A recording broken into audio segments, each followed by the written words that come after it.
Hi and welcome to my channel for democracy. My name is Vladan. I'm based in Sweden, in Stockholm, and I am mainly working with ideas when it comes to decentralized democracy and liquid democracy, so how democracy can become better, more improved on the local level mainly. And I'm also working with ideas when it comes to global or world democracy, such as around ideas about creating a world parliament. In my recent article for my democracy blog called La Democracy, I've written about a new survey that has been done in Sweden. So the survey has been done by a survey company called Novus, and it has been done based on an assignment by an organization that is in Swedish called Frihamnsdagarna. Frihamn is a area in Gothenburg, and basically what this association is organizing is a type of festival of democracy. So they invite political parties and NGOs and other organizations to participate in social conversations and democratic participation. So it's one of the democracy festivals that are organized here in Sweden. Now, the reason I decided to write about this survey is because part of my work and engagement is to follow development of democracy in Sweden. And in order to give you a little bit a general picture of the situation, I can say that Sweden is still considered to be one of the most developed democracies around the world. For example, when you have elections every 4 years for political representation in the Swedish parliament, usually the turnout is between 80 to 85%, which is a very high number compared to even several other countries in Europe. And also in Sweden, there is a very constant daily debate about different topics, different problems, different challenges. In general, people in Sweden are very active when it comes to both older, paper media, reading newspapers, or reading things that are posted on social media. And Sweden is still considered to be one of the societies or countries, nations where a large number of people is still very active in NGOs and civil society organizations. Now, for me, what is interesting with this survey, and I just have to mention that the survey is unfortunately only in Swedish because it's directed to the public, to readers in Sweden. What is interesting with the survey is that it confirms some of the findings that have been published in Sweden for the last, I would say, 5 to 10 years, when it comes to situation about democracy in Sweden in general. So not only how people are voting, but for what political parties they're voting, but also about how people think and feel about democracy, how people are engaged, and so on.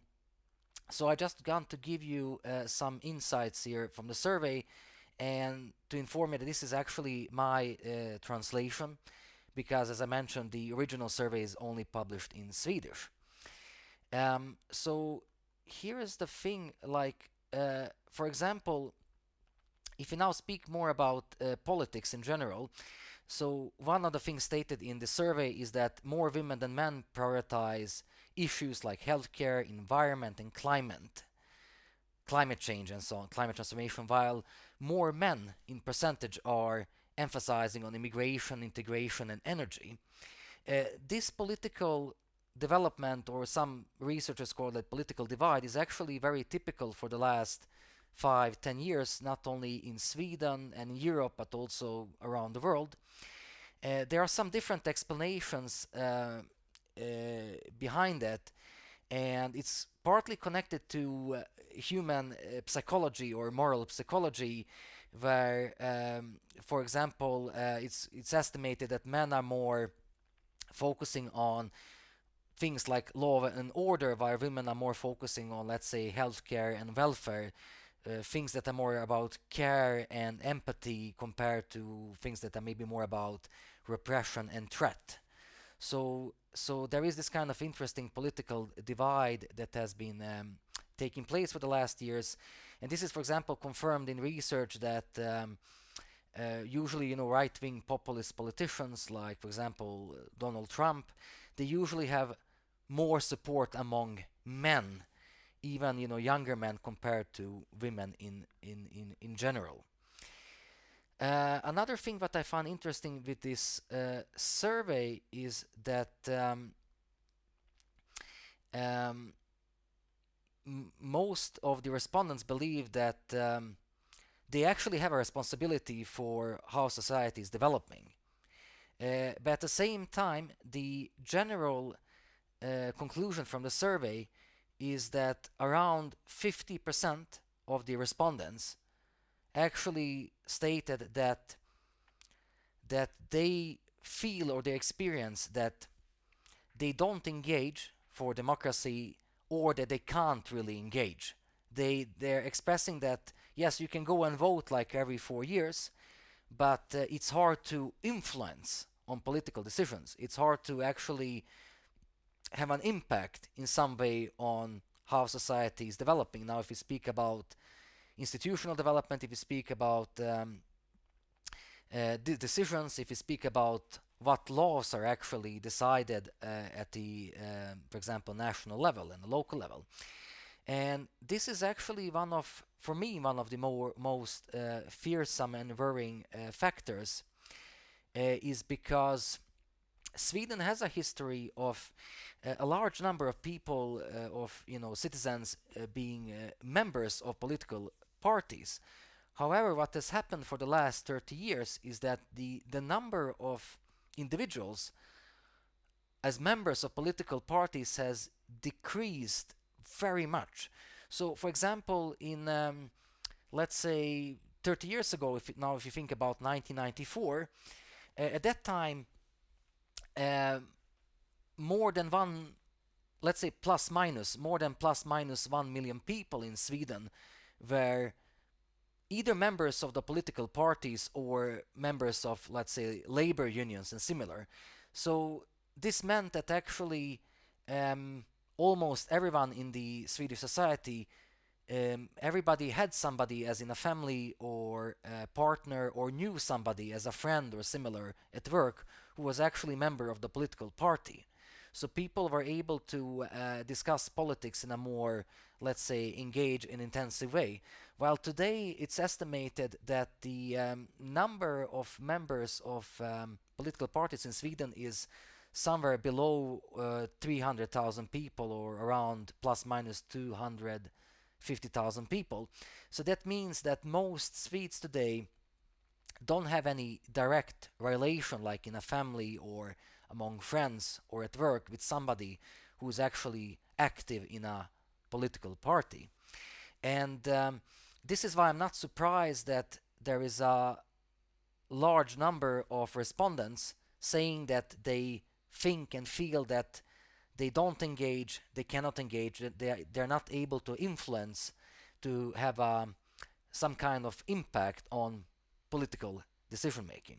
And why I'm saying that why this is worrying and fearsome is because usually when people have this kind of feeling or experience, is that at that time, that's the moment when they start expressing support for populism and alternatives to democracy, because alternatives to democracy is not only a dictatorship with one person or military, but it can also be populism. It can also be arbitrary majoritarianism, so majoritarian support for something that doesn't have to be democratic, and supporting, how to say, authoritarianism and similar trends, so to say. So I recognize several of these results, several of conclusions from the survey. One positive thing is that that there is a statement here in the survey that around 60% of the respondents, so 6 out of 10, believe that there is a need for democratic arenas to discuss societal issues in society. No, so this is an interesting thing because I'm trying to make an interpretation. What does it mean in practice? Because if we speak about democratic arenas, okay, there is media, there is social media as well as Facebook. You have to keep in mind that despite all of criticism against social media in relation to undemocratic development and political polarization, the thing is that social media still enables people to participate in discussion, to engage, to make their voices, opinions published and heard. Now, what I'm trying to think here is that if we now speak about democratic arenas, if people think that, for example, you need civic assemblies, you need more referendums, you need places where people can meet and discuss politics more on an everyday basis, you have to consider here that in Sweden there is a record low number of, for example, popular referendums compared to most of the other countries in Europe. So in Sweden, despite, for example, existence of almost, I think, 290 municipalities or communes, there is usually maybe only 3 or 5 local level referendums taking place every year, and they are not even legally binding, meaning that the outcome, the result of the referendum, is just advisory, is just like making a consultation, not about making a decision. So I'm looking at this recent report results with mainly with negative feelings, but also I have some positive feelings in the sense that there is still a expression among the respondents, expression of interest and will for democratic arenas. And I think when it comes to Sweden, that one of the main solutions is actually to decentralize democracy and political decision making in general through, for example, referendums, but also through social platforms that can be used for people to cooperate when it comes to problems and challenges, mainly at the local level, but also if we now speak as about a country as a whole, so people can be more co-creative and cooperative when it comes to politics, instead of just seeing politics as a competition between different interest groups and political parties. So these are some of the things I wanted to mention in this video. For more information about the survey, you can just click on the link that is provided in the video description. So thank you very much for listening, and I wish you a nice day and time. Thank you.